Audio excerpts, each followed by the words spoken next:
Hi, my name is Julia Lehman, and I'm with Mr. Eyrich. And Mr. Eyrich, do I have permission to record you? Yes. Okay. And would you like to introduce yourself? I am Philip Eyrich. I'm the band director at Lemon Bay High School. All right. And how long have you been teaching? I've been teaching for 8 years. This is my 7th year at Lemon Bay, and 8 years. Cool. All right. So we'll begin with the interview. The first question is, how do you communicate with your students, parents, and colleagues? So we use a few different methods of communication. We use our Remind, which is a district-sponsored messaging platform where you can send text messages to the students and their parents. And the biggest thing is that you don't give out your phone number, and you're not directly sharing your contact information with kids or their parents. And you can also make phone calls that way as well. And everything is tracked on the district. So if there is ever any question about something that was said or not said, you can go back and look at it. I also use our band's social media. We have an Instagram page and a Facebook page, but for things that are really important, we use Remind to make sure everybody gets those, since not everyone has those social media platforms. Okay. And what are your favorite classroom strategies for student learning and for classroom management?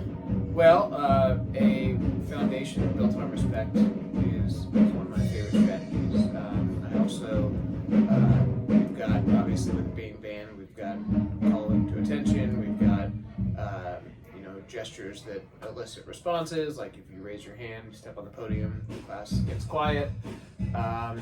We have a ton of routines that we do every day, warm-ups, tuning, different kinds of questioning, where the kids remain engaged. And as far as classroom management, there's really not a whole lot once you build that foundation that you have to manage. You just have to reinforce that stuff throughout the year. Okay. What information can you provide me about the Florida system for school improvement and accountability? Well, if you're referring to the testing, which I think is what you're referring to, it has to do with school grades, and there are regulations surrounding how much a school has to improve, how much a district has to improve, and there are different improvement plans that schools get placed on, depending on how well they score on those various tests. But I'm not intimately familiar with it, no. Okay. How do you collect and use data from formative and summative assessments to monitor learning gains and student progress? Well, we do a series of pass-offs throughout the semester where the kids play for me in all of my classes. And then in the non-performance-based classes, we do a mix of written tests and verbal response tests. We do presentations.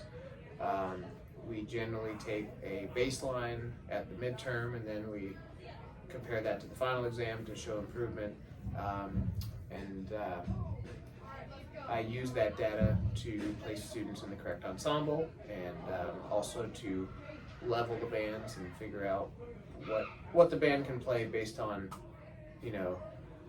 how many scales can they play, what kind of fundamentals do they have, what kind of rhythms can they play, and I use that information to pick the repertoire.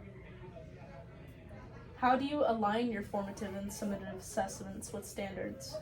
I don't align them with specific standards, but there are the music standards where students will perform alone and with others a varied repertoire of music. Students will learn to analyze music. So I paint with a broad brush, if that makes sense. When planning what I'm going to be doing, the goal is for them to be able to meet those benchmarks. So, can a clarinet player play the scales 3 octaves they're supposed to be playing? Can a trumpet player articulate and double tongue and things like that? So as far as aligning with specific standards, I don't do that. But the overarching standards of we want them to be able to play, we want them to be able to make music with others. That's that's really what it's all about. And then, of course, there's the music history and the music theory knowledge as well, which we assess in the form of written exams as well as verbal feedback. Okay. Tell me about your use of multisensory instruction to improve student achievement. Well, I don't use a ton of it, but that there are times where we'll listen to recordings. If a student needs to have something, delivered in a different format, or written out, or someone reads it to them, we do that. But as far as multisensory instruction, I'm not super well versed in that. Okay. How does the standards you teach affect the scope and sequence of your curriculum? Well, just like with the other question regarding standards, the scope and sequence is really dictated a lot by where the students are, right? So unlike in a math class where you know that everybody knows what 2 plus 2 is, you're getting kids with different backgrounds and they all come from different starting points. So as far as the scope and sequence, you really have to make sure that everyone can do what you're asking them to do, not just your best kids. So it really depends on the group that you have year by year. So if you've got a group that's really high achieving, then or they're really far along, you tend to broaden the scope of what you're doing, and you progress in the sequence a little bit faster. But if you've got a group like an intermediate or beginning group, you won't be playing, Lincoln Shire Posey. You'll be playing Hot Cross Buns and maybe Regal Ceremony. So yeah, that's all of the standards are the same. It's just how far can you get teaching those various standards. So to what level does the scope and sequence of your standard-based curriculum drive your instruction decision? Well, to what level? It's almost the same as the last question, isn't it? Or how does the standard, to what level? How does the way that you're like incorporating scope and sequence like drive your instinct to teach, like all of your decisions into teaching? Well, ultimately, at the end of the day, I want the students to be successful. So if I'm giving them something that's just a little bit above where they are, then, as far as the scope and sequence, we progress at the level that the students are able to. And so I guess it's really the same answer as before. I haven't heard those words in a while. But yeah, that makes sense. Yeah, no, they're goofy questions. They are, so. And then the last question, how do you incorporate character-based practices into your classroom management? Character-based. We focus a lot on character in band. We talk about, what it means to be a member of the band. We talk about different values that we're supposed to have, honesty, integrity. We're actually getting ready to roll out a new acronym here this year that we're going to start using with the band.